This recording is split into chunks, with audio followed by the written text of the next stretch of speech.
Good evening, everybody. Welcome to the Community Library. I'm Martha Williams, the Director of Programs and Education, and very pleased to have you here with us for tonight's program. We'll be hearing from some visiting and some local voices, and I'd like to thank Carissa Connelly, who's the Housing Director of the Blaine County Housing Authority and the City of Ketchum, and to the Spur Community Foundation for putting this together and partnering with us on it. So we always like to recommend a book. And tonight, I am, of course, going to recommend Homelessness Is a Housing Problem by one of our speakers, Gregg Colburn. It's out on the display just outside the lecture hall. We have a great display of kind of some recent programs, some upcoming authors. So I hope you'll check it out and check out Gregg's book. So now I will welcome up Carissa, who grew up here in the Wood River Valley, and before coming to the Blaine County Housing Authority, worked at Georgia's Housing Finance Agency. While there, she improved housing policies and managed and reviewed the underwriting, market studies, relocation plans, and environmental studies and applications for low-income housing tax credits. She's conducted strategic planning for a range of social impact startups in various developed and developing countries, and she earned dual masters from Harvard University in urban planning and in real estate. So please join me in welcoming her.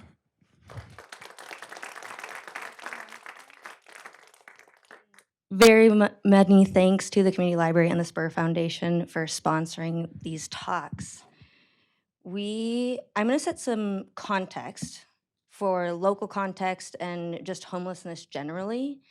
Then Gregg Colburn will be up to discuss his research on homelessness. Then we have Senator, I forgot to ask you again. Rabe, Senator Ali Rabe, to talk about state housing initiatives and her work with Jesse Tree. And then for our Q&A, we have a couple of local nonprofits who will come up for that. So setting the stage a little bit, I thought it'd be helpful to start putting out terms, because you might hear in some of the talks that you come to, we use these different terms, but don't necessarily explicitly define them. This is one that we use a lot locally. It's community housing. This means homes that are legally restricted for local use and occupancy. These often, but aren't always, affordable.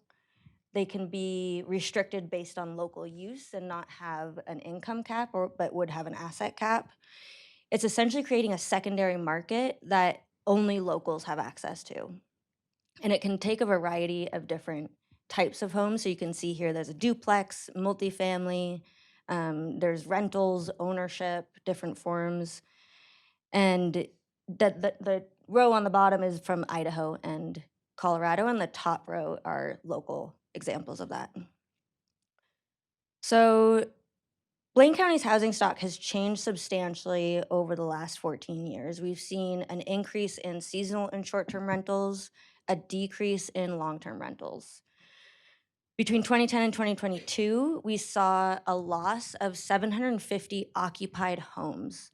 That means that we lost about 8% of the households that were living here in 2010. 77% of those homes that we lost were rentals, long-term rentals. So that's primarily workforce.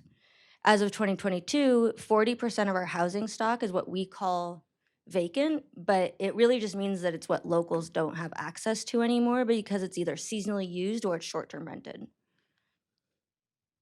During this transition, we've also been losing families and workers. Our demographics have changed. We've seen an increase in the number of retirees and remote workers, and a decrease in the families and local workers. A couple of facts to highlight this.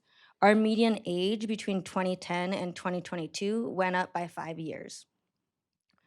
During that same time period, the average annual income of households moving out was about $80,000 a year.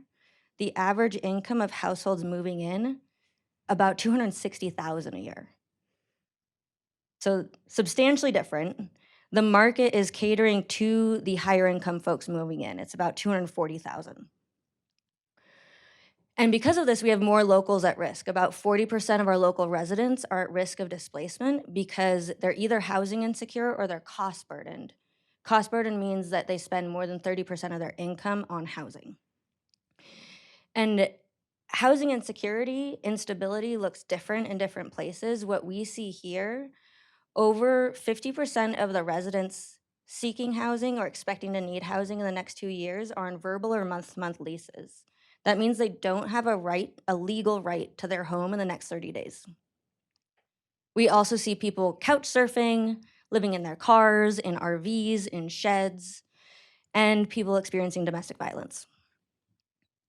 So this is just a snapshot of some of the people, some faces that might be familiar to you that are experiencing either homelessness or housing insecurity locally. So I know of a city councilor that's experiencing homelessness. I know of an architect sleeping in their office. I know of a lawyer whose rent is so high that they need to go to the Hunger Coalition for food. I'm on a month-to-month lease. So just some highlights of that. And I thought it'd be worthwhile explaining a bit of the impact that homelessness and housing insecurity has on individuals and the community as a whole. So for adults, you see an increased likelihood of depression, suicide, and there are physical health impacts. The stress of these situations makes it really challenging to navigate social services, even more so if you have 2 to 3 jobs. For children, it disrupts development and immune system responses. It increases the likelihood of hospitalization, and it leads to poor performance in school. So all this, as you can imagine, has these cyclical effects, these cyclical poverty effects, where you're foregoing basic needs, you're foregoing healthcare. It can lead to job loss, impact your credit score, affect your ability to re-rent. And then as a whole, when you have this en masse, there's an effect on the community. So the welfare costs of trying to better support children who are experiencing homelessness in schools and just general social services. There's the public costs that a lot of our nonprofits have stepped in to try to fill. There's more law enforcement, legal representation needs. And then as a community, you can feel this instability. So I know people who have left the Valley because all of their friends left. Their friends couldn't afford to live here anymore. So they lost their social network. They lost their informal support system. The City of Ketchum's planning team went into Hemingway maybe a month or so ago and did some engagement and asked the students what they wanted to see in their community. Of course, a lot of them were like, well, more trampolines and elephants and things like that. But a fair few of them said they wanted homes for their friends. So the kids are feeling this too. When there's housing instability and displacement, you're also losing affordable housing stock and you're losing your reliable workforce. So just wanted to set some context there with that. And now I'm going to introduce Gregg Colburn. He is an associate professor in real estate at the University of Washington, where he teaches courses in housing, urban economics, and finance. He publishes research on topics related to housing and homelessness and is co-author of the book, Homelessness Is a Housing Problem. His research has been featured in leading media outlets, including The Atlantic, The New York Times, The Economist, Bloomberg, and National Public Radio. He holds an MBA from Northwestern, a master's in social work, and a PhD in public affairs from the University of Minnesota. And prior to academia, he worked as an investment banker and private equity professional. So welcome, Gregg.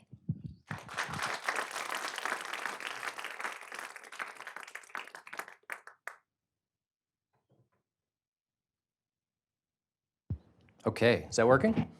Fantastic. Thank you, Carissa, for the introduction and setting the context. Thank you, Martha. Well, where did Martha go? From the library. This is an amazing space. What a community treasure.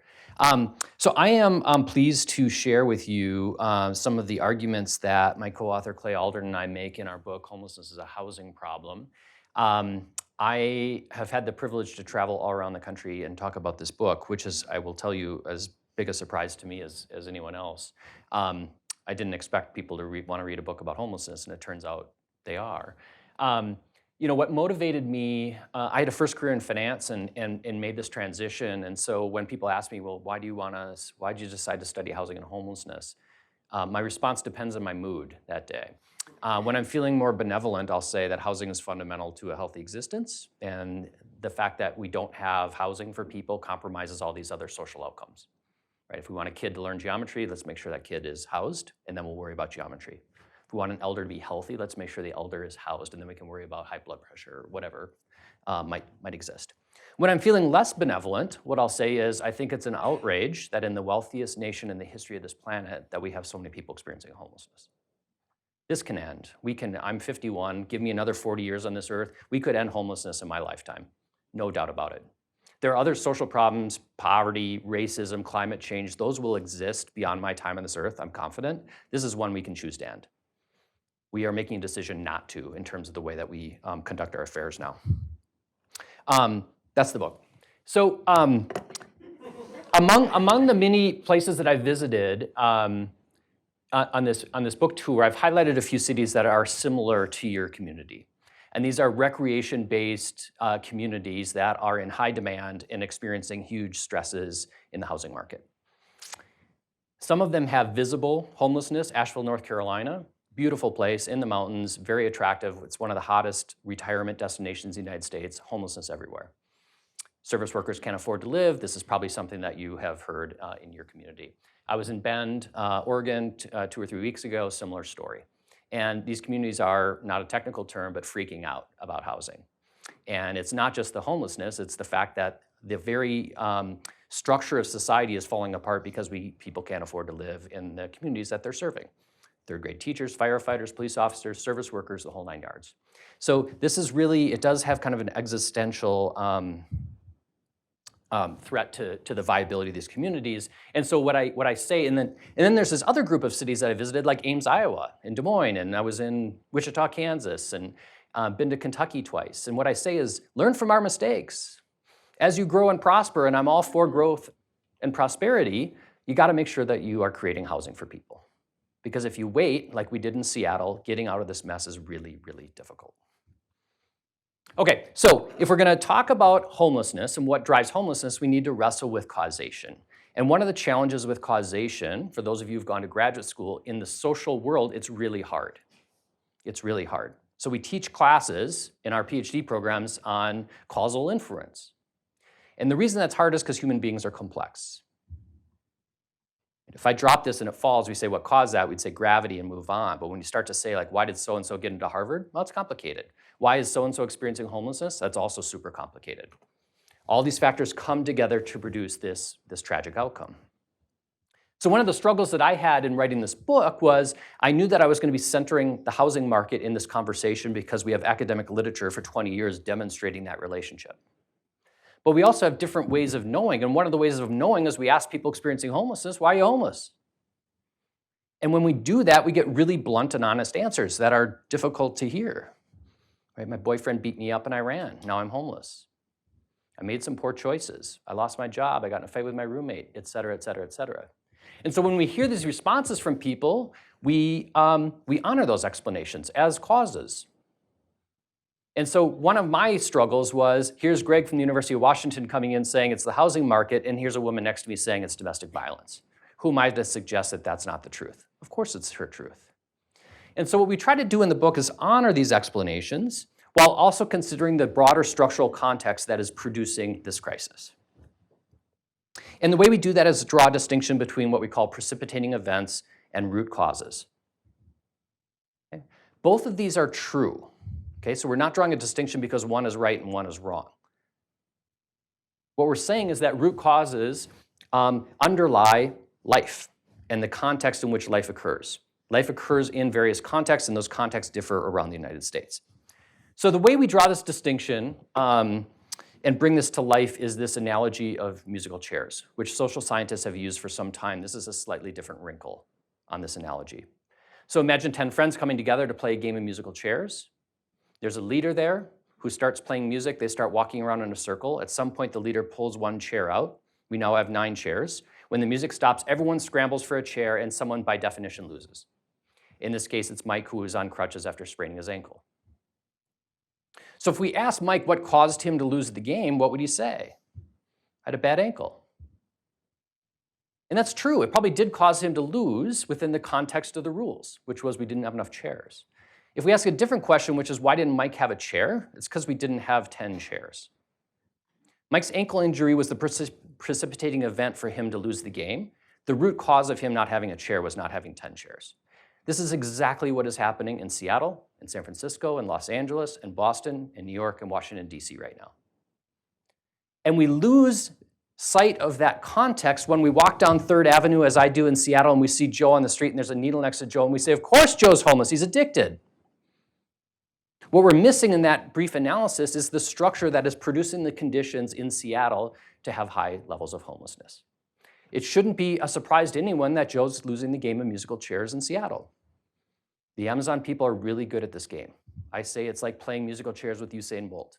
Fastest man in the world, Jamaican sprinter. He's gonna win musical chairs every time. The Amazon people are gonna win every time in Seattle. And then what we do as a community and as the Seattle Times and policymakers and everyone is we then focus on these experiences. And I understand those experiences, they are profound.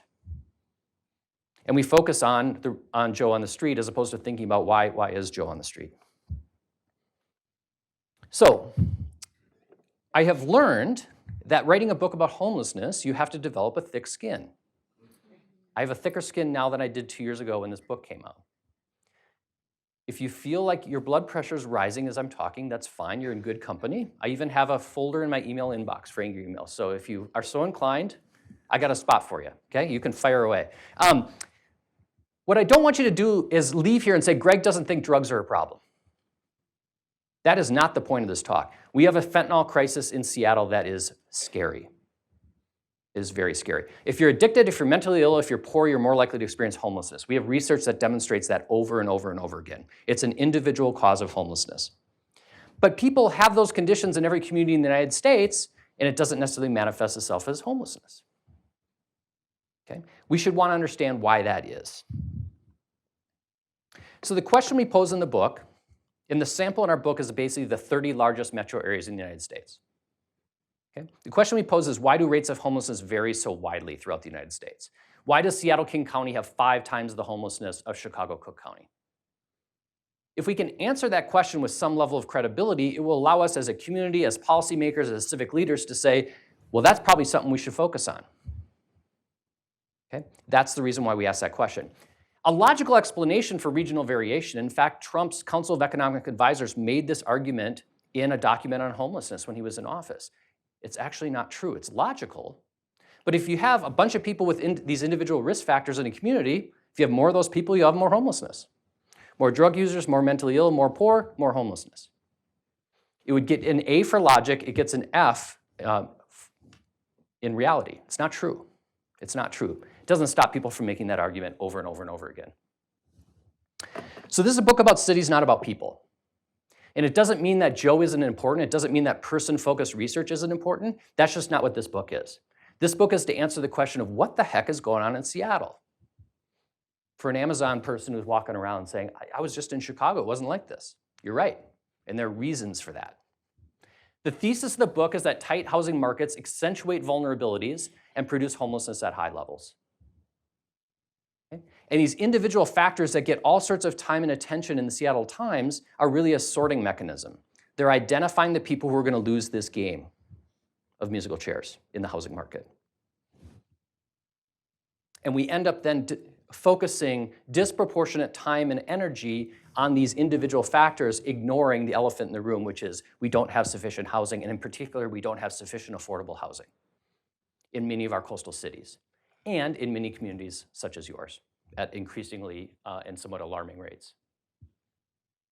Okay, so as I mentioned, we use 30 of the largest metro areas here in the United States. This is a little washed out given the light here, but there's no test afterwards, so you can relax. The point of this slide is we have massive variation in rates of homelessness. Okay, so there are places that count homelessness at the city level within the boundaries of the city. They will generally, all else equal, have higher rates of homelessness because homelessness congregates in the urban core. What we can't do is compare places that count at the county level because they will generally have lower rates of homelessness. So when we compare cities to cities, what you'll see is New York, DC, San Francisco, and Boston are about 10 per capita, and Indianapolis and Chicago are about 2. There's a 5-to-1 relationship, which is massive variation. It's not 20% different, 30%, it's 5 times. When we move to counties, the numbers are lower because we're including suburban locations, but the variation is the exact same, which I didn't realize this until I ran the numbers. So LA, Santa Clara, King County, Multnomah, which is Portland, are about 5 times Hillsborough, which is Tampa. So this is the variation that we're trying to explain. And if we can provide a credible explanation for the variation, that will then hopefully allow us to focus our time and attention on that causal driver. The logic of the book is we'll take all the conventional explanations that you hear when you're at a cocktail party about homelessness and test, does it help us explain this relationship? If it doesn't, we cross it off and we move to the next one. Okay, so I'm going to explain this one because you're going to see a few of these, and then I'll rip through the other ones a little more quickly. Homelessness is a poverty problem. It absolutely is. Okay, no one would ever dispute that. If you're poor, you're more likely to experience homelessness. What we do in these really simple statistical analyses is we look at the poverty rate in a community. This would be high poverty, low poverty, and then we plot that against rates of homelessness, high homelessness, low homelessness. What you see when you plot this is somewhat of a head scratcher. What we see is that there's a downward sloping relationship between poverty and homelessness. Okay, so what's going on here? Okay. What's going on here is that homelessness thrives amidst affluence, not amidst poverty. It doesn't mean that poverty doesn't matter. What it means is being poor in a really affluent place has really different consequences. So the wealthiest big cities in the United States are Seattle, San Francisco, and Boston, and they are 3 of the highest homelessness counts in the United States. The poorest cities in the United States, Detroit, Cleveland, St. Louis, have relatively low rates of homelessness. Why? Because people are able to find housing, even with the immense, huge levels of poverty. Over 30% of the population in Detroit is below the federal poverty line. Unbelievable poverty in Detroit. Okay? And this isn't to suggest that that's not a problem. Detroit has lots of issues that need to be taken care of, and there have been huge consequences of that poverty, but homelessness hasn't been one of them. Why? Because housing is pretty accessible. Okay, this is angry email time. Serious mental illness. The data on mental illness and drugs are better at the state level than the city or county. That's just the way the government captures this. This is the rate of serious mental illness in each state in the United States for the 13 years in our sample. And what you'll see is there's some variation in rates of serious mental illness, and it bears basically no relationship whatsoever to rates of homelessness. So the point here is not that mental illness doesn't matter, it does, but what really matters is the context in which that mental illness happens. Washington, Oregon, California, we don't have disproportionately high numbers of people experiencing mental illness. Do we have? Of course we have people with those conditions. The consequences there are very different than in Ohio or Iowa or Kentucky. Same story with drugs. This is rates of substance use disorder. There are people using and abusing drugs in every state and city in the United States. And when people push back and say, I just saw Joe and there was a needle next to him, we'll say, of course drugs is part of the story, but do you think people use drugs in Chicago? They do. What about West Virginia, the home of the opioid epidemic? Arguably one of the worst drug problems in the United States. Homelessness is not one of the problems that they have. Okay? The other point that is super important when we talk about mental illness and drugs is we are in essence pouring gasoline on this fire. We are creating a behavioral health disaster by not housing people. We know from the research that experiencing homelessness is incredibly traumatic. Like you read this research, you want to cry. People are experiencing physical and sexual assault at high levels. They're not being fed, they're not sleeping, they're not getting medical care. And then we're surprised that they develop behavioral health disorders. Okay? I say this, and this is not a joke. If I were experiencing unsheltered homelessness in Seattle, I would medicate. And it wouldn't be the red wine that I'm probably going to have later tonight. Okay? We know that this is a coping mechanism for people who are living on the streets. So do we need treatment? Absolutely. I think we have a moral and ethical obligation. But also just getting people housed will help this a lot. And leaving this untreated will accentuate this problem. Okay? Super important. Black, brown, indigenous people are 3 to 4 times overrepresented in the homeless population. Huge racial disparities. Huge racial disparities. But what's interesting is when you plot the demographics of a city, you don't see a relationship between race and homelessness. Why? Because race doesn't cause homelessness. Okay? If race caused homelessness, Detroit and Chicago should have way more homelessness than Seattle, which is a disproportionately white city. Much higher black population in those cities. The point of this slide is that race doesn't cause homelessness, racism causes homelessness. Racism explains why black people are overrepresented in Seattle, in Jackson, Mississippi, in Chicago, and Baltimore.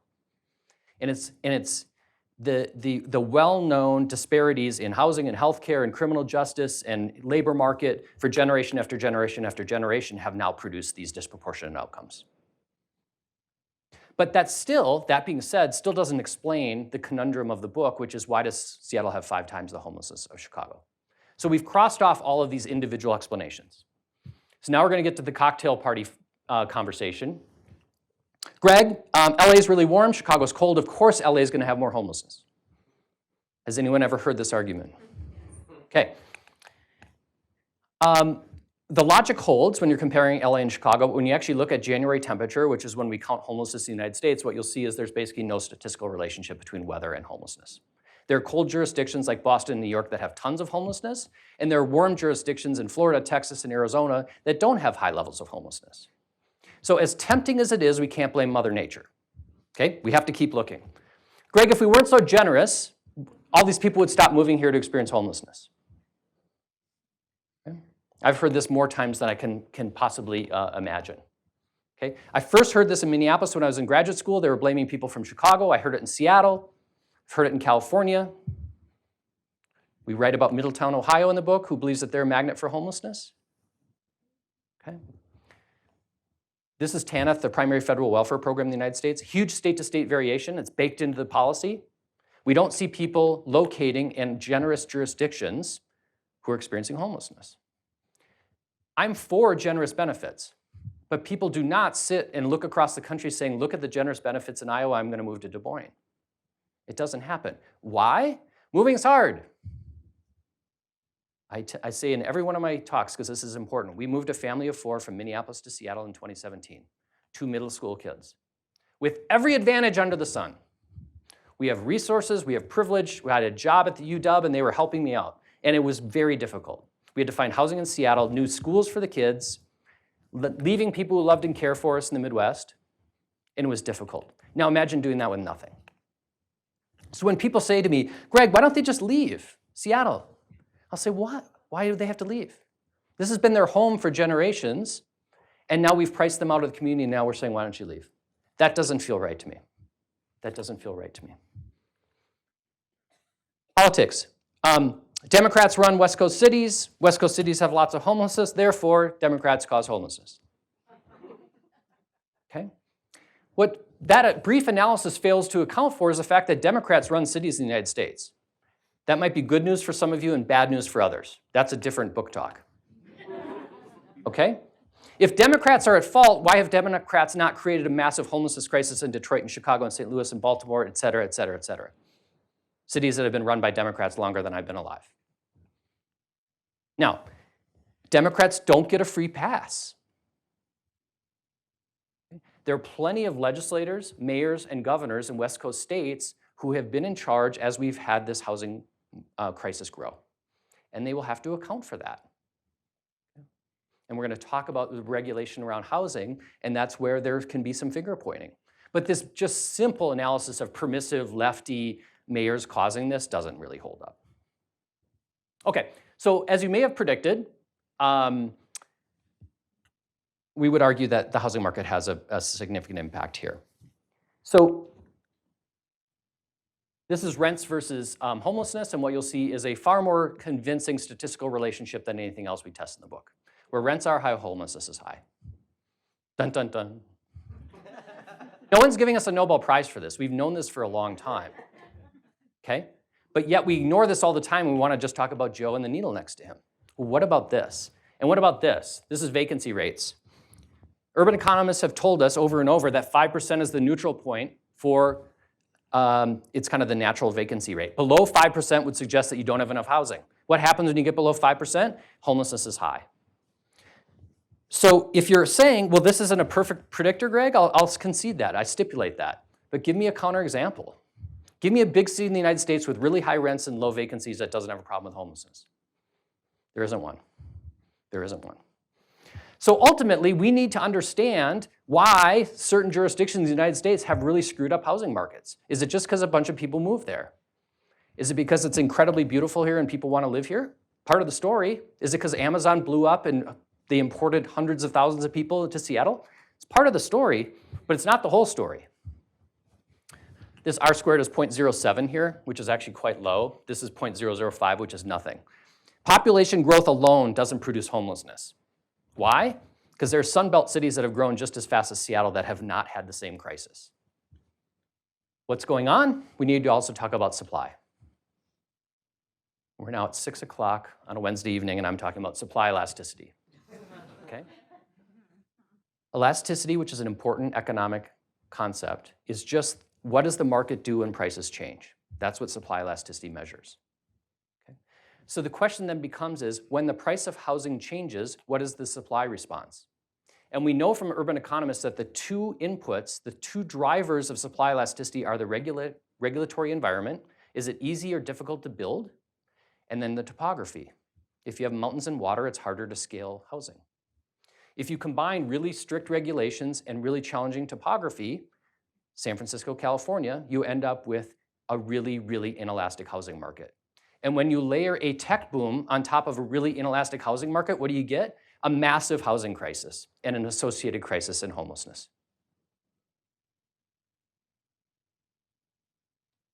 This is change in population for the decade of the 2010s. High growth, low growth. This is supply elasticity. Above 1 would suggest you build a lot of housing. Below 1 would be inelastic. You're not building. This is the Sun Belt. They grew just as fast as Boston and Seattle. What did they do? They built a bunch of housing, and they maintained rental market vacancy rates far above 5%. This lower right-hand, oh, that was my 20-minute mark. Trying to stay on time here. The lower right quadrant in which I find myself in my hometown is the perfect storm for housing and homelessness crisis. A whole bunch of people move there. You don't build enough housing, what happens?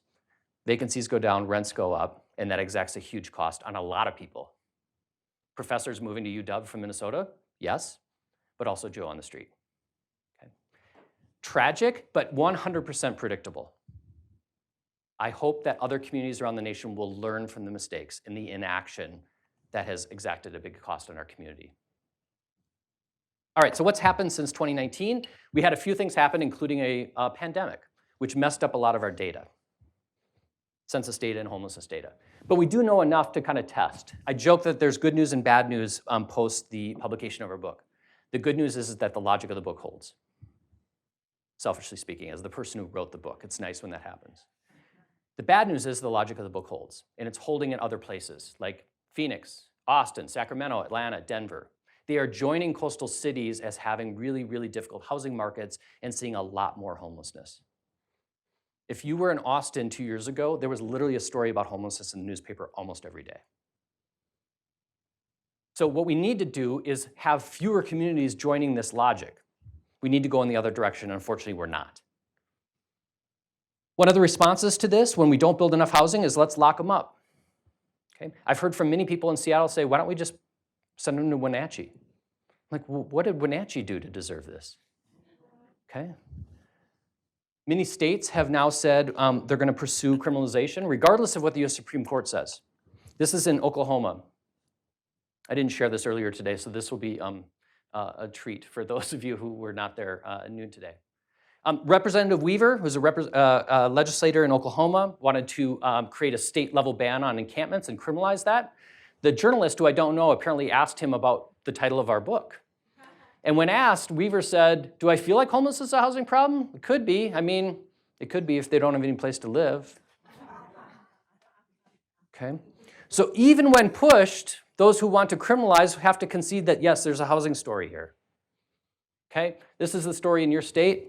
It's more extreme if you look at your county. Rents are going up, vacancies are going down, which is a problem. Greg, we've spent X $100 million on homelessness. The problem's gotten worse. Obviously, we don't know what we're doing. Okay?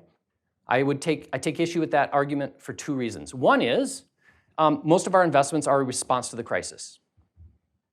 Creating a crisis response system, I think we have a moral obligation to do that, but it doesn't do anything to end homelessness. It just treats it when it ends up at the doorstep. And Ali's going to talk about the good work that she does on this in a moment. Okay. The other thing that it does is it fails to account for the scale. We're spending $100 million, but the problem might be much greater than that.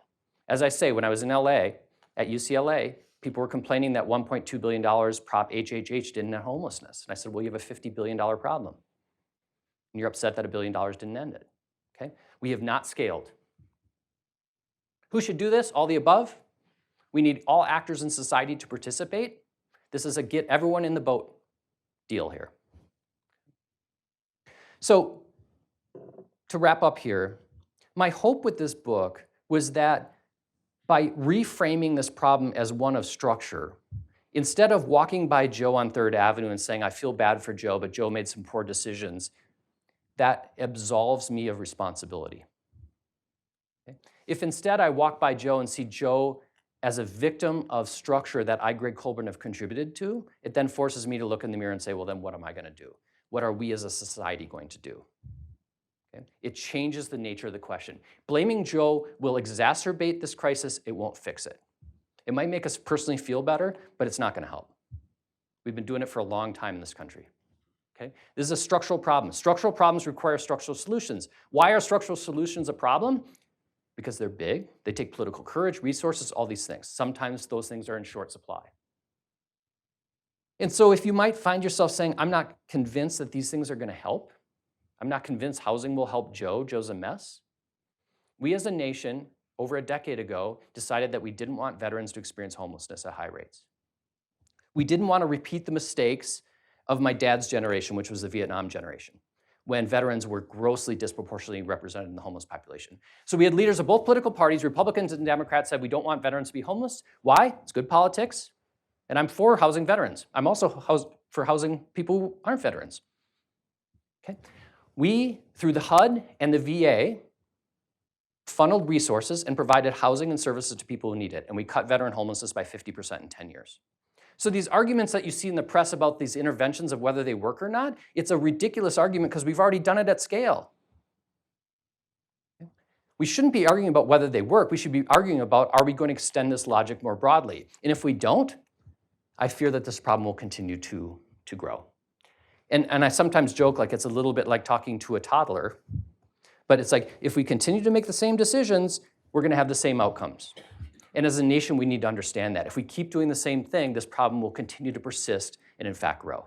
So we need to make different decisions, and I hope as a community and as a nation we will do that. Thanks so much for your time and attention and being here tonight. I appreciate it.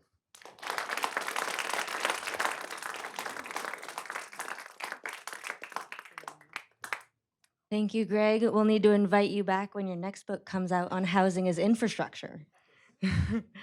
So I'm going to invite Ali up, who is going to talk about state initiatives and her work. Ali is the executive director of Jesse Tree, a nonprofit dedicated to preventing eviction and homelessness in the Treasure Valley, and a state senator serving District 16. Prior to joining Jesse Tree, Ali worked with local governments and service providers in their efforts to prevent and end homelessness in the Bay Area. She spent the early years of her legal career supporting refugees and other displaced populations around the world. Her experiences there led to her passion to prevent homelessness from happening to people and communities. Ali is a proud alumnus of the College of Idaho and holds a JD from William and Mary Law School. She and her husband are Boise born and raised. Please welcome Ali.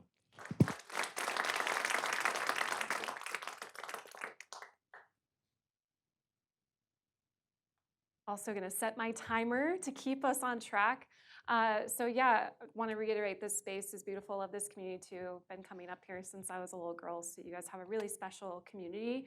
And excited to kind of bring an outside perspective on a lot of initiatives that are already happening here with the Blaine County Charitable Fund and Neuromediation Group and the work that you all are doing to prevent eviction here.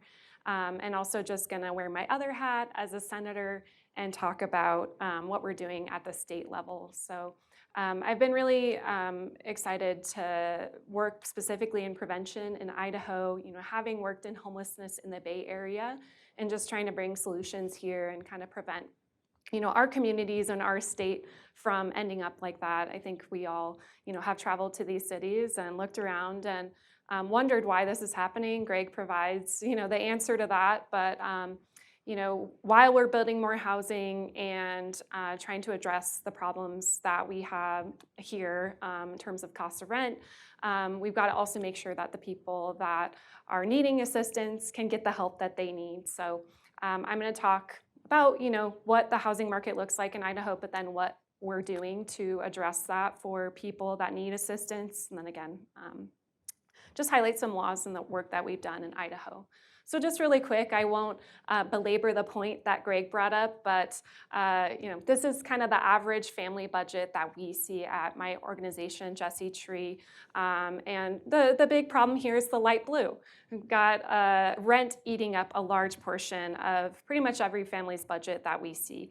And what happens is somebody has a healthcare bill, they lose their job, their car breaks down, their child gets sick, whatever it is, and then they can't pay their rent. And that's a lot of people say the rent eats first. That's what gets eaten up first. That's kind of what the rental market has looked like in recent years in Idaho. So as a result, we're seeing increasing numbers of evictions across the state. From 2022 to 2023, evictions almost doubled, and a large majority of those evictions are happening simply because people temporarily can't pay their rent due to an unanticipated expense or shortfall. And the problem is the eviction process is really fast too. So in Idaho, if you don't pay your rent, it's an expedited process. So you get a 3-day notice to pay or cure what you owe. And then if you don't pay, then you get a court date set within 5 to 12 days. So from the time you can't pay to the time you're in court can be between 1 and 2 weeks. Whereas in a lot of states, they have more of a 14-day waiting period. For a lot of families, they're just waiting for their next paycheck. That doesn't provide them enough time to pay what they owe. And so before they know it, they're in court and they still can't pay. So in Idaho, too, evictions are permanent and public. So once someone gets evicted, they're much more likely to have a lifetime of housing insecurity because any landlord is going to see that on their record. So one kind of bright spot in some ways that we've seen is that, so this is pit count data that Gregg also highlighted in Idaho, and we've seen that despite rising evictions over the last couple of years, we'll kind of see how that all shakes out in the next couple years. I agree that the next couple of years will be really telling, but the number of people who are experiencing homelessness in Idaho is still manageable. I know in this community and a lot of communities, the population is growing, but it is kind of, remaining steady. So it's still something we can address, is the message I wanna get across. So how do we prevent this from happening to people, and how do we end homelessness here in Idaho? As well as preventing evictions. So this is a good example of something that we use in my community in Ada County to kind of show the level and continuum of services that are available to people who are housing insecure. So at the top of the cliff, you'll see the dotted house, and in this community, that's about 40% of people that are housing insecure, kind of living paycheck to paycheck because they're paying way too much towards their rent, primarily. And then if they end up, having something happen to them, throws off their budget, they can't make it work, they end up getting that eviction in their hand, potentially can end up informally housed. So that means they're couch surfing, live in an RV, and I know that's a big majority of the homeless population here, right? They're informally housed, don't have a formal rental agreement. And then if they, fall even further down, they're going to emergency shelter. From shelter, it's incredibly difficult to get out of there. But we do have rapid rehousing services and resources available to folks, which basically gives them a time-limited subsidy. But the waiting list for those subsidies is, at least in my community, about 2 years long. So that's why the path out of homelessness is very long. So again, I don't think, all of these services are incredibly important, and we want to make sure as many people as possible don't end up down here. So I'm going to talk specifically more about the prevention side of things. So that's what my organization does, Jesse Tree. So we've been serving the Treasure Valley area for 25 years, and kind of how we operate is we have a tenant resource center that receives calls and texts and requests for help from tenants that are in crisis. And we kind of triage those like an emergency room in a hospital, kind of figuring out what people need and sending them where they need to go, giving them information. Then we have most of our services are centered around emergency rental assistance that is coupled with case management that goes to people when they have that 3-day notice. So they've gotten that eviction notice, but they're not in court yet. And then we also have really close partnerships with the court. So we're giving people mediation services and money directly in court. And that's very similar to what the Blaine County Charitable Fund is doing here in your community. And we've talked over the years to kind of help move, and they're doing a lot of work directly in court with the neuromediation group as well. So in our area, we are able to meet about 30% of the need of folks who are being evicted, which is actually pretty impressive, I think. Ada County is seeing a lot of evictions, so pretty amazing that we're able to serve what's about 100 families a month in our valley. And kind of what that all encompasses, so you might just hear me saying the rent check, and oftentimes when tenants call us, that's what they want. They want the rent check. That's what landlords want. But our services are much more all-encompassing, and I know, again, the partnerships that you have here offering these same services. So we're offering mediation, so that looks like sitting down with the landlord and the tenant, helping them negotiate an agreement. So we determine, what the tenant can pay, what Jesse Tree can pay, or if the tenant needs to move out, we'll negotiate an agreement, kind of what that looks like for them. Ultimately, if the tenant complies with that agreement directly in court, we have a mediation program. So if they comply with that agreement, the case can be dismissed. And you do have that same program with the courts here in Blaine County. We also do a lot of mediation pre-court as well, so trying to keep it out of the court system. And then, supportive services, that's just social work. We're connecting folks to resources. We're educating them about their budget, going over their income, their expenses, and helping them increase their income or cut expenses, connecting them to, healthcare, childcare, whatever other resources they need, oftentimes from, other nonprofits. And then just having those hard conversations with them about what led them to this place and how we can make sure they don't end up in that situation again. And then, of course, the rent check. That's the really fun part. Along the way, we're doing diversion and triage. So we're, again, operating like an emergency room in a hospital, figuring out, who's got the headache and just needs a little bit of help, and who's got the, serious wead who really needs some more intensive care, just like they do, in the ER. So we're, if somebody's got just calling for a little bit of information about, hey, I don't think I'm going to be able to pay my rent next month, we can educate them about some resources they can connect to increase their income, or other resources in the community. If it's somebody like, hey, they're going to court tomorrow, they are on literally in hospice, they've got 2 kids at home, that's somebody that we're gonna, probably end up paying rent for and offer more intensive supportive services. But what all that to say is, every person, we're really tailoring the level of care they need. So our services are really targeted at the people who need them. And we've also looked at data from our shelters to see who is most likely to end up homeless based on whatever demographic or situational criteria. And we're able to prioritize those folks, which has made us able to, we're able to make a really good cost case for folks that we're serving people that really need this, who absolutely would be homeless without our assistance. Not just anybody who calls, we're not just throwing away money to whoever.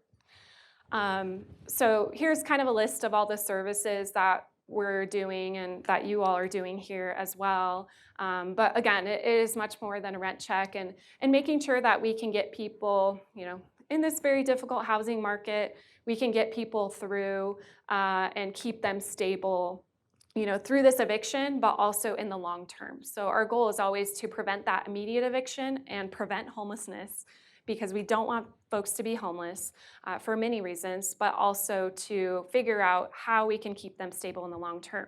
And I think because of services and the work that we're doing, and this is actually a national statistic that's shown that if you can catch somebody in that upper echelon of the cliff before they end up homeless, it's 90+% effective in the long term. So what our data shows in our areas, 95% of the thousands of families that Jesse Tree has served over the last 5 years have not gone to shelter. So they have not, and they haven't come back to Jesse Tree. They were at rock bottom. We caught them. We lifted them back up to where they needed to be, and they went on their way and lived their lives. So if you can, catch someone in that situation, it really works. Mediation is also really working for our state. So I mentioned, evictions doubling from 22 to 23. Even though formal eviction filings increased by 44%, the number of formal evictions, like final resulting in an eviction judgment, was 15%. Because of organizations like Jesse Tree, Blaine County Neuromediation Group doing all this mediation directly in court. That's kind of the main cause of that. So mediation is also really working in court and helping us decrease the number of formal evictions. Prevention is also very cost effective. So in our community, it costs about $2,000 to keep a family in their home versus $15,000 to rehome a family once they've already lost their housing.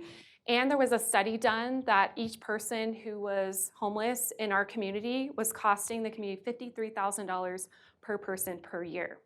So it's a huge benefit to the taxpayer if we can serve 8 families for the cost of one to help them, avoid that eviction in the short and long term. And let me just say, the longer a person is homeless, the more expensive that situation becomes for them and for the community, the less likely they are to become financially independent. So avoiding, this problem for people is very impactful for the taxpayer.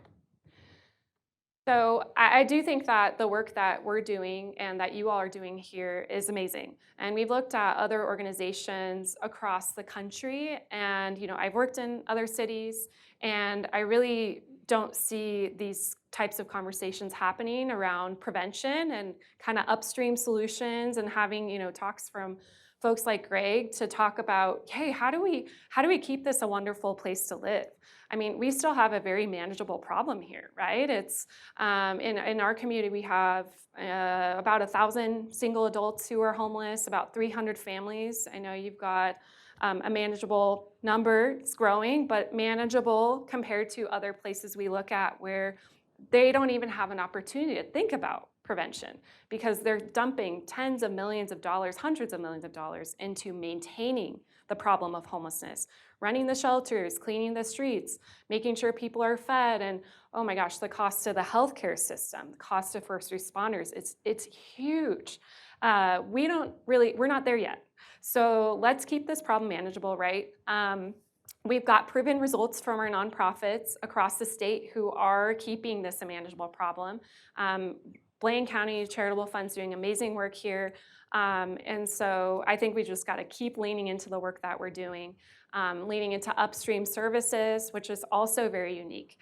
There aren't a lot of other nonprofits like us across the country. Again, they haven't had the opportunity to think about doing this. So keeping focus on the upstream proactive solutions.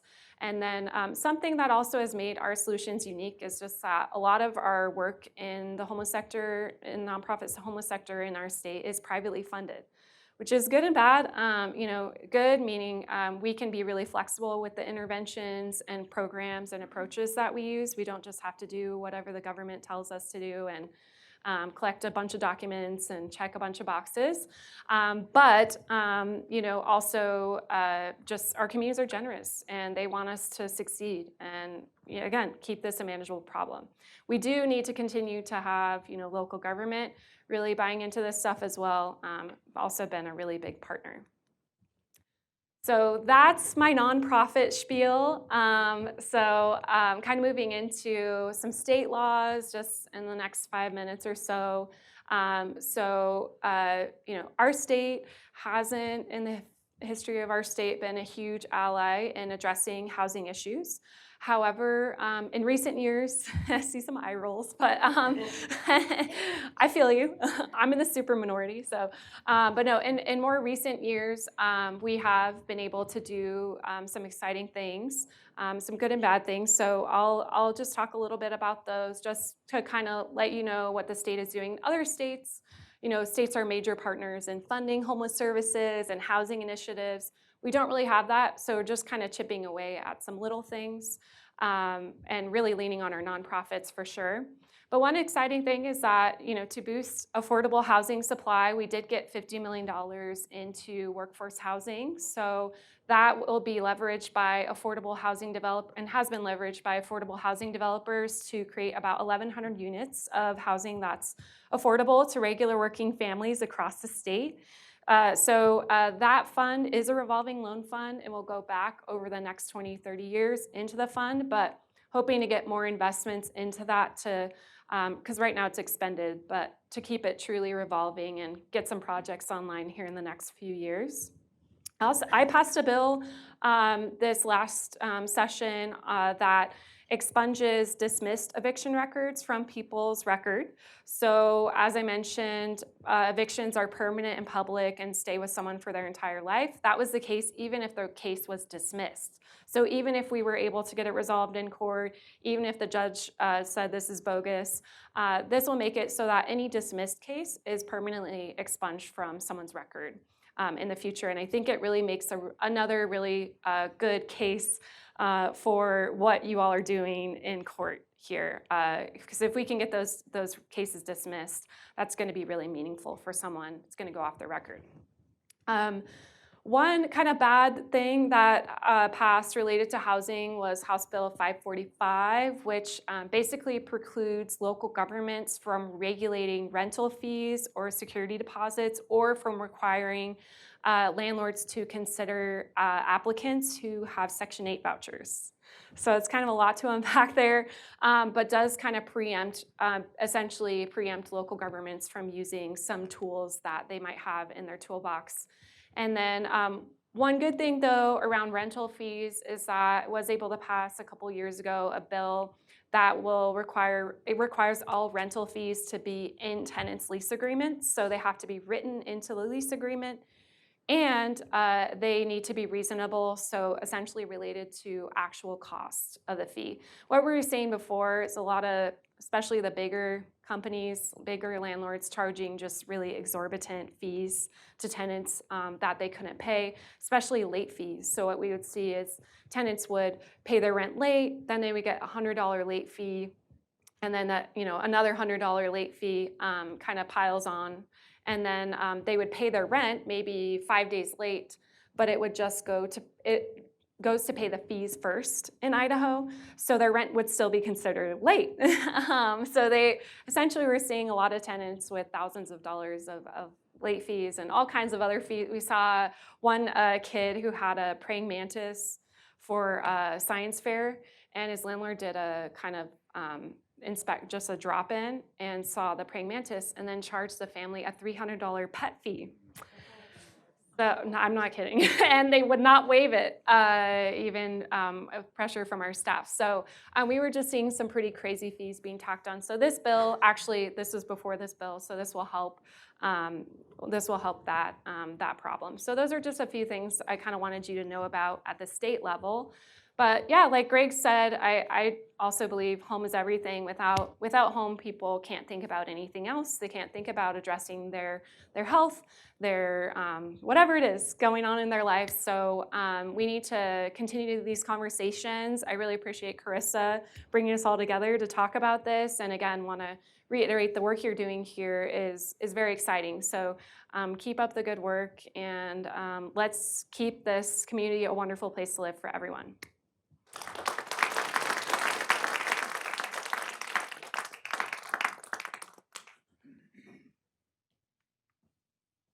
I'm going to invite the speakers up, and I'll introduce the local organizations that we've been referring to for the Q&A.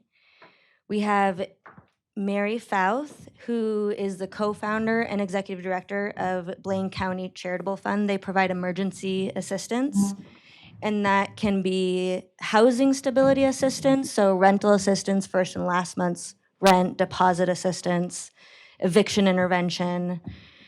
They also have a Bridge the Gap program for childcare and other programs in development. They provide rapid relief, so things like emergency needs, things that are unanticipated, healthcare issues, challenges like that. We also have Carol Barks and Mandy Heward up, who are certified professional mediators. They're our local landlord-tenant mediation team with Neuromediation Group, and they provide free voluntary mediation unless we now know it goes to eviction. Once it gets to eviction, the judges are now ordering that the mediation take place. And I wanted to highlight the pre and post aspect of this. As Ali mentioned, it is important to get these before it gets to eviction, and especially in our community where we have a high proportion of renters who are on month-to-month and verbal leases. A lot of evictions happen informally too, where people are just forced out or intimidated out, and the eviction never actually gets formalized. So with that, I'm going to open it up for Q&A, and I'm also here to answer questions on behalf of the Blaine County Housing Authority. We run transitional housing for folks coming out of homelessness.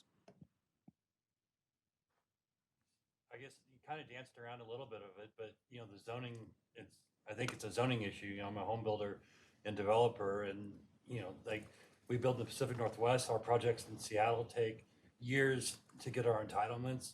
Boise is somewhere in the middle, and the homes we build in the Mid-South, so Texas, Oklahoma, you know, Arkansas, I'm up and running in 90 days.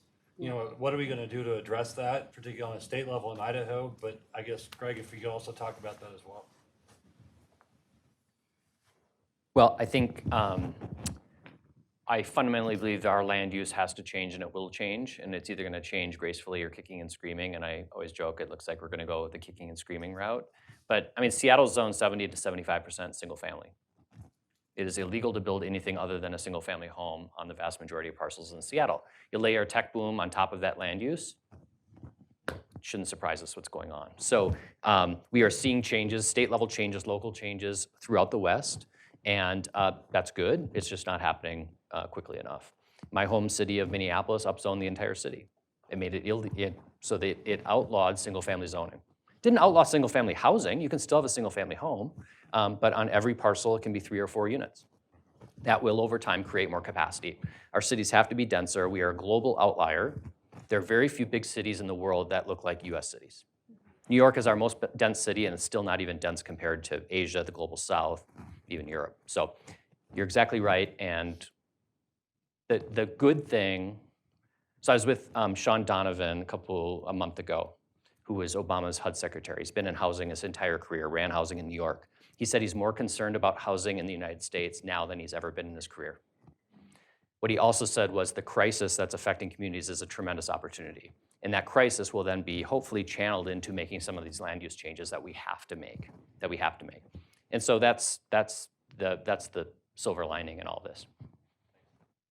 Thing that I would add on to that as well is, especially in a community like ours where there's such wealth discrepancy, that if we don't have restrictions on units, we're going to have local people, as has been happening, competing against people who can afford a second home or are buying it to short-term rent. So that's why the Housing Authority promotes having restrictions on homes to ensure that they can be locally affordable. I have a question for both Ms. Rabe and Professor Colburn. So the regressions you put up, I don't want to get into the weeds. Were those all univariate regressions? So basically correlation coefficients? They are. Did you do multivariate regressions? Yeah, we did. People don't understand coefficients, so that's why they're not in the book. But that's your job. You kind of have to say that a lot is being jointly determined here, right? And so, but you did them. Oh, absolutely. And this is why I said we've known this for 20 years. Economists have done this work for a long time. We have huge complex regressions. What always pops is rents. So what we're doing is we're translating this complex social science research for a general audience to say, you think it's a drug problem? Well, look, there are people using drugs all over the United States. And when you do run multivariate complex models, what you'll see is rents pop as a causal driver of homelessness. Sure, did you include the strength of landlord-tenant protections in there? We didn't, it's tough. It's tough to include that. I It's a don't big- want to burst Ali's bubble here, and thank you for doing the good work you're doing. Yeah. But you need to take seriously that the harder it is for a landlord to get a bad tenant out. It raises the cost of long-term renting. I mean, and they're just gonna go to the Airbnb market. So it actually reduces the supply of housing and causes rents to rise. Yeah, so, well, I'm not saying we should make it harder to get a bad tenant out, but I do think that, maybe lengthening the time of the 3-day notice to maybe 14 days would help more tenants pay their rent on time and actually end up saving landlords time and money because it costs a lot of time and money to go to court, as you may know. I'm actually a small landlord, so my husband and I own my first home. And from my experience with tenants that don't pay their rent, I definitely don't want to go to court. It's an incredibly difficult process, creates no incentive for tenants to actually pay what they owe. So I found that, more protection on that side, as well as the resources that I talked about, mediation, emergency rental assistance, better court processes can actually save landlords a lot of money and improve the process for them. And yeah, from my experience as well, like I said, 95% of the people that we see in court are temporarily unable to pay. This is happening to pretty much all of them for the very first time. And as for tenants, punching holes in the walls or things like that, I do think that's a very small subset of what we see. Yeah, I wanted to chime in, and is this? There you go. Okay, here we go. I wanted to add a little bit for you on there because we have such a wonderful opportunity here that Blaine County has made available to all of you, is that you don't have to wait until it's a critical mass, until you're going crazy with your tenants. You can call us in and we can talk you through these matters before you have to start getting your attorneys involved, before everybody starts getting mad at each other. And what we've found is when we can create conversations where people can have a meeting of the mind, we find that those punching holes in the wall don't happen as much because there's a fairness factor that is a part of all of our brains.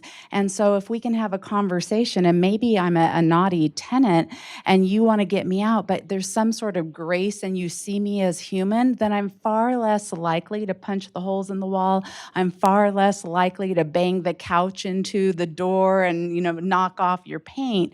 So there's a lot of things that you can do, and I would say reach out early and often so that we can make it not be such a traumatic, frustrating hit for you, which then becomes a community hit as well.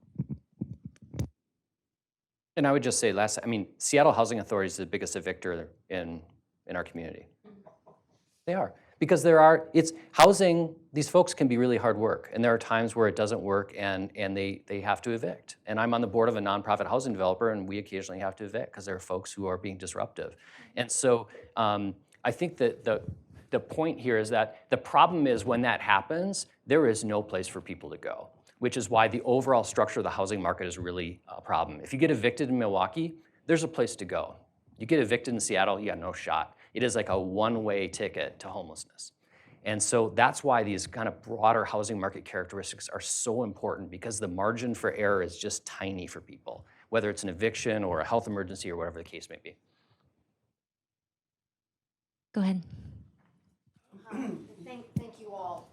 This topic has been an irritation to me for well over a decade, probably more. And then it became next level in the last 4 years when I went to Seattle and I saw a neighborhood that I used to enjoy, and it was just decimated with camping on the street. And yet,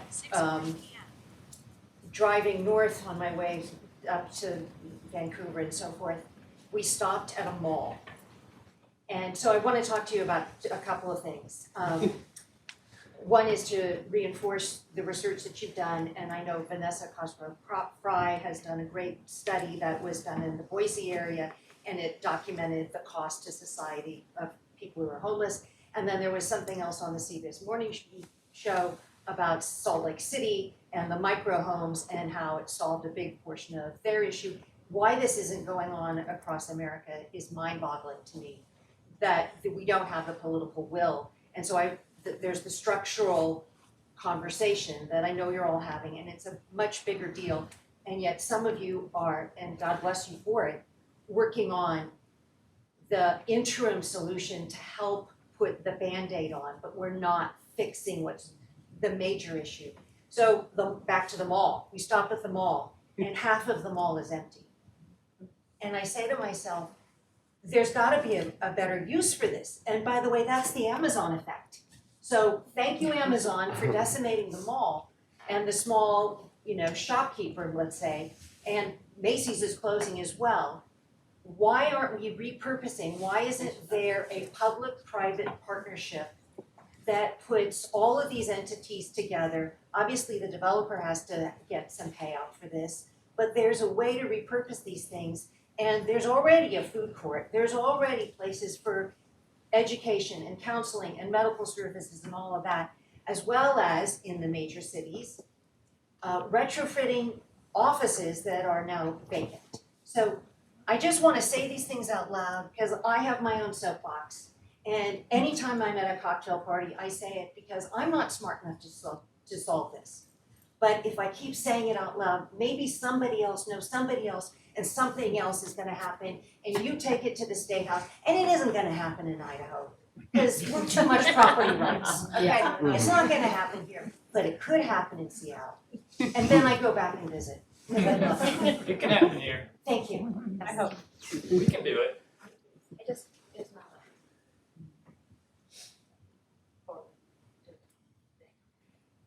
Thanks, Pam. I do think we did have a political will. I think 2 winters ago, we saw literal homelessness, I think for one of the first times I will remember living here for 30 years, of people living in trailers and freezing in the middle of the winter.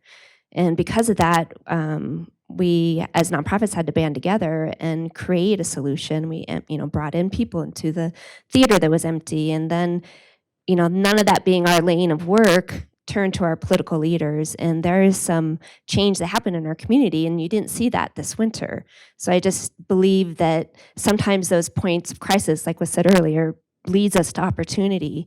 And now we have a transitional housing complex. It's full again, unfortunately, but I do think that we prevented a lot of people from being in danger this past winter, and it's just one of those pieces of the puzzle. And it's been said, it takes everybody in the boat to row, and everything has to happen. But I think we have the attention of our political leaders, and I think there are things happening that are moving us, at least our community, in a positive direction.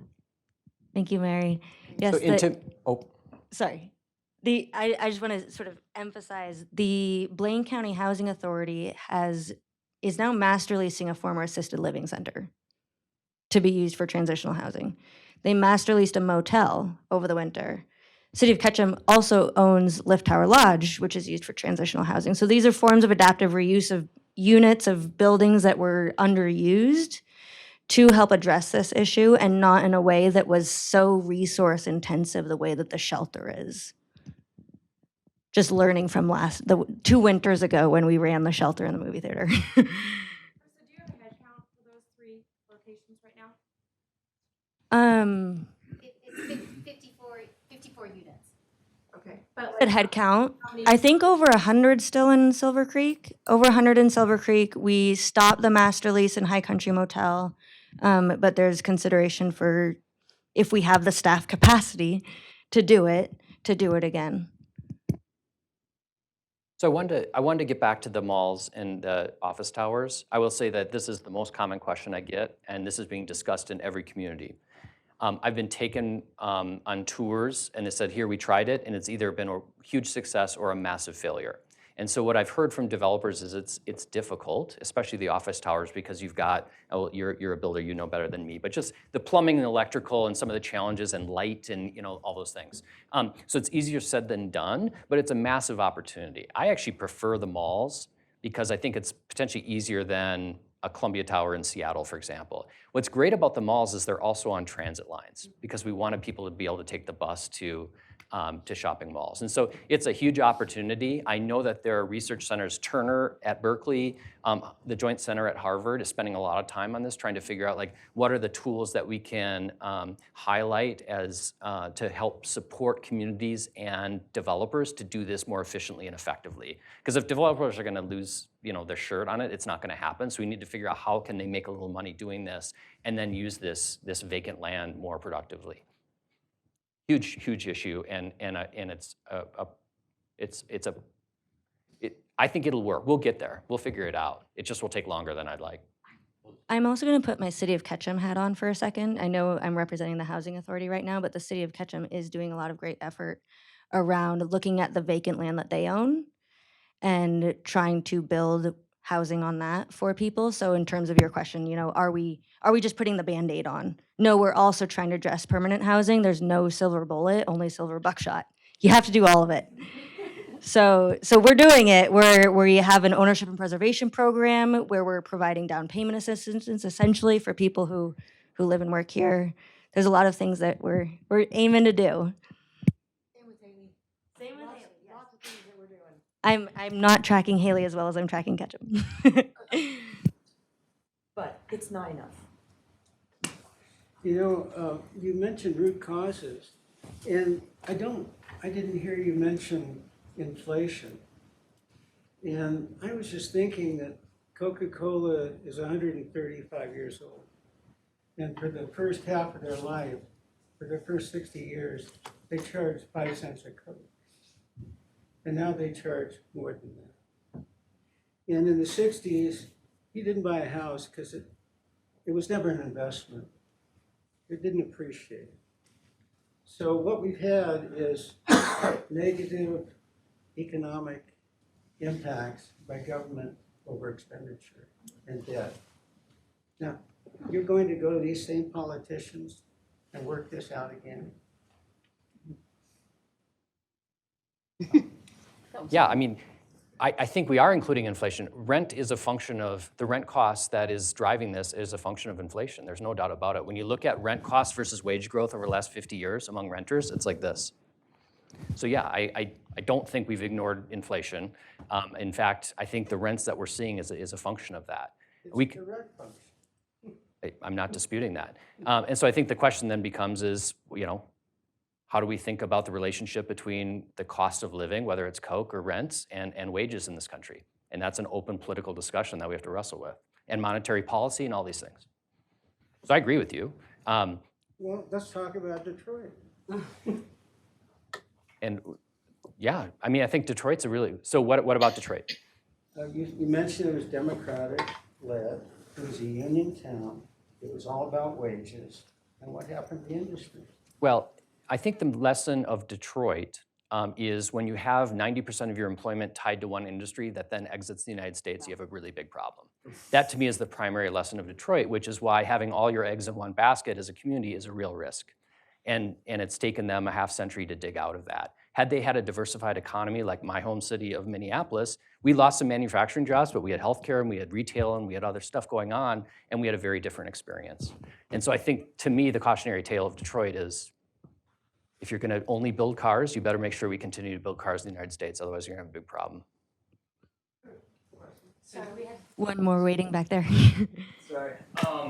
First of all, I want to thank you all so much for looking at homelessness from this perspective, because I think it was highlighted at the very beginning, Carissa, in your slideshow, and thank you for highlighting that what homelessness looks like in this community.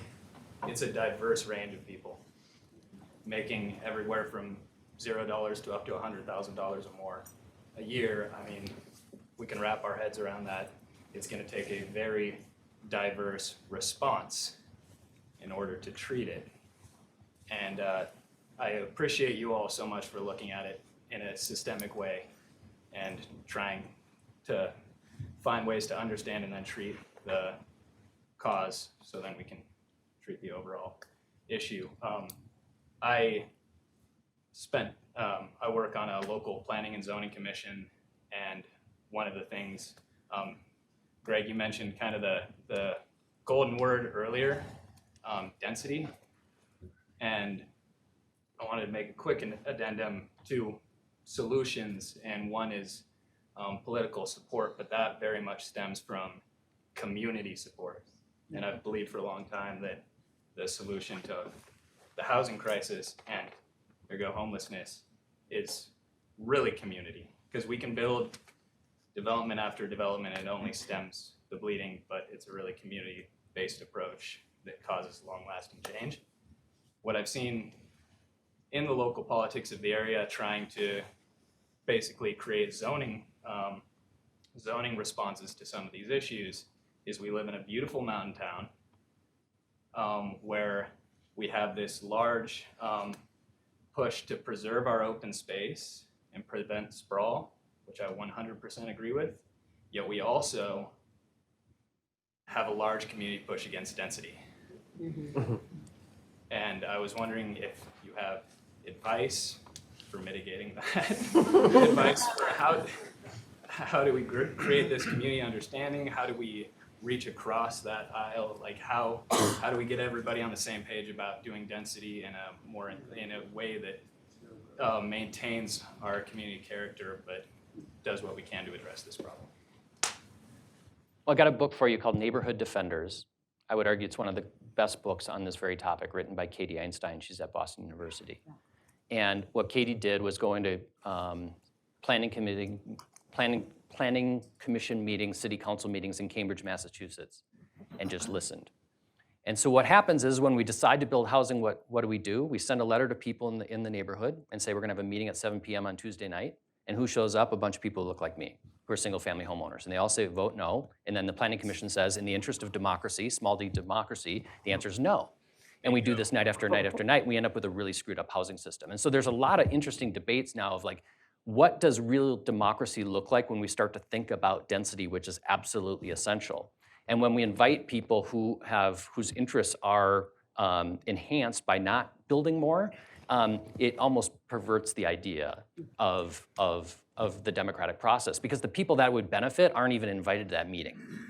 So we have to think really critically about how we are going to construct our communities from a built environment standpoint and create mechanisms to allow for that to happen, because otherwise we'll just continue to do what we're doing, and that will exacerbate some of these challenges. Thanks, Greg. And I would add, this talk is an example of one thing that we're doing to try to just promote education and bring experts in. And we encourage the different governments to look at all the tools that they have at their disposal. So one thing that some communities do in Idaho is what's called a density bonus program.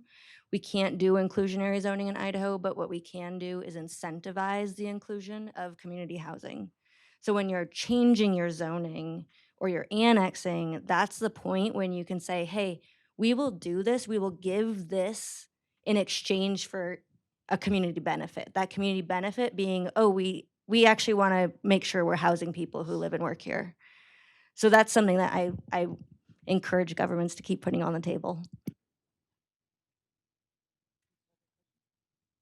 I was just curious, Greg, you mentioned that cities like St. Louis and Chicago, Cleveland had been more successful than Seattle or San Francisco and so forth.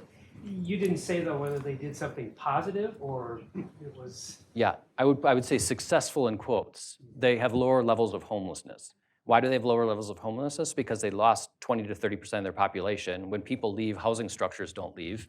And so what happened? Vacancy rates went way up, rents went down. And despite all the challenges, the immense challenges in Detroit, one of the consequences wasn't homelessness. Now, what I say is, no mayor in the United States is going to stand up and say, we're striving to be the next Detroit, vote for me. Right? Industrial decline is my strategy to deal with the housing crisis. It is a way to deal with the housing crisis, but then you get a whole bunch of other bad stuff happening.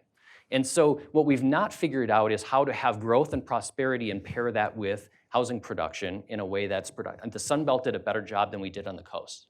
And so that's really where we need to be thinking about with our elected leaders is how do we then think about growth and housing? And so what we've not done, and I was in Kentucky and the governor there announced a program, which is basically every time we have economic development and we use tools of government to bring jobs, let's also then have a parallel announcement of housing. Doesn't mean the government's gonna build all the housing, but the point is, like, if we're gonna build a Tesla plant in Kentucky, let's also then say, this also means we need 7,500 housing units. And if we don't do that, the market may or may not provide that, and if they don't, we're gonna end up in a problem. And so that's what's kind of been missing, what was clearly missing in Seattle over the last 2 decades. And we're paying the price now. Greg just made a plug for our next talk in September. We are almost done with a study that looks at the generation of the need for employee housing with new construction. So a lot of our peer communities have done this where they say, okay, for every new market rate development, residential, what's the impact that that has on serving that household? Because that household is going to have a certain income level that needs to be served. What sort of services do they need or use? How many employees is that? How many homes do those employees need? And same with commercial. So when you're looking at developing an office space or retail, restaurant, you know, what sort of employees are needed for that to thrive? Yeah, I might add that on your list of cities, you put Ketchum or this Blaine County in an area with no other ski resort. And we are unusual in the fact that our price per square foot for construction and land are exorbitant, off the charts. Yep. And also, we're a box canyon here in terms of our land. For sure. All these other communities have land, even Asheville has land. So we're a very unique community, and maybe the answer here is no growth. What because about we Teton can't County, handle it. though? Teton County is very similar, and they have lots of land, but Where? they're Teton County, Jackson Hole. Well, That they was have an- lots of land, but it's all federal land. Right, and that was put in conservation, and the more conservationists and wealthy people put those conservation walls up, which then doesn't allow housing to be built. Which right now, facing us, like the median income there is what, 40,000, and billionaires are moving in there, and people are having to drive all the way from Driggs to go work there, 2 hours, service Well, you're workers. saying exactly what we're dealing with here. Right. It's a repetitive, and they're There's figuring places out to a way. build. They're figuring out a way to raise money, and they're trying to solve that problem. We have a very different situation Yeah. here.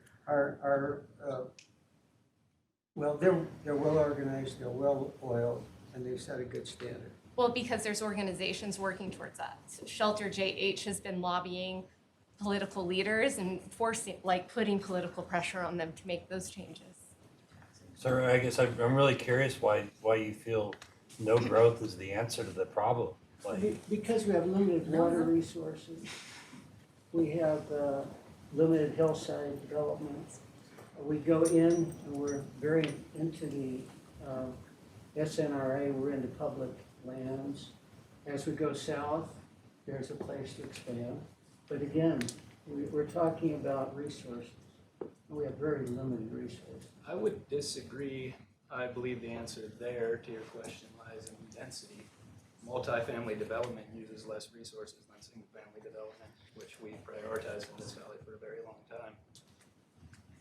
And I think I got the exact same question in Bend, because Bend has an urban growth boundary, and they have a lot of federal land around, and actually a lot of homeless folks are camping on this federal land, so it's creating a challenge. And so, you know, the answer there was density. I mean, the reality of saying no growth, one of the challenges of that is we don't build walls in the United States, right? People can move where they want to go. And so I get this comment in Seattle all the time saying, like, I liked Seattle in 1978. It's like, well, that ship has sailed.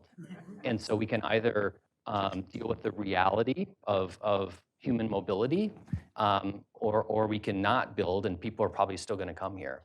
And so that's the fundamental challenge that Bend has, that your community has, that Jackson Hole has, and Aspen. Yeah, exactly. We have a further problem because we're not a home rule state, and Wyoming is. So they have a lot more tools in their toolbox available to them. Yep. Local and state laws really tie your hands sometimes. We have tried a number of things in Haiti that are not possible. Right.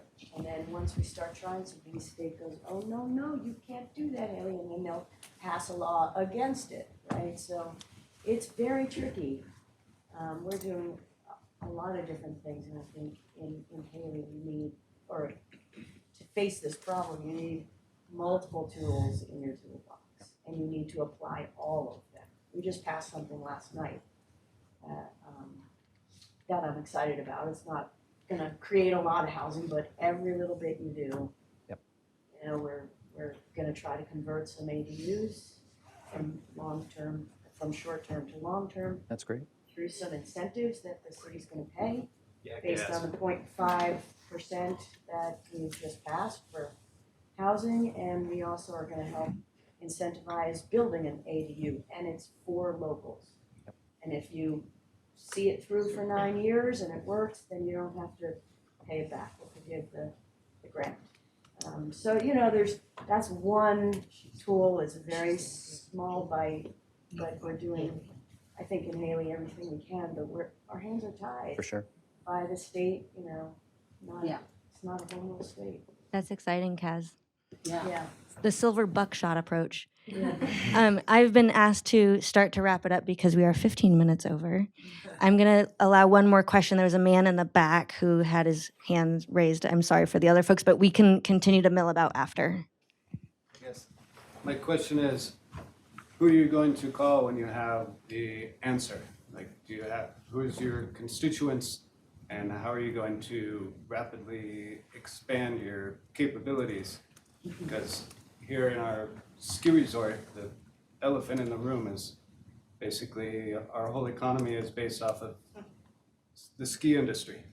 And the entire ski industry rests on the shoulders of ski patrol. And so without ski patrol, our valley ceases to exist with that one small group. So it's imperative that we have a solution as quickly as possible. And two of the solutions are the LDS Church. They have land here, and then J.R. Simplot. They're some of the biggest landowners just here in North County. So right there, you can approach those two groups of people, and that's kind of all I have to say. Thank you. And thank you, everyone, for your time. Thank the speakers. Appreciate the debate, the lively debate on a contentious topic. Thank you for your headspace and time. And the Spur Foundation for sponsorship.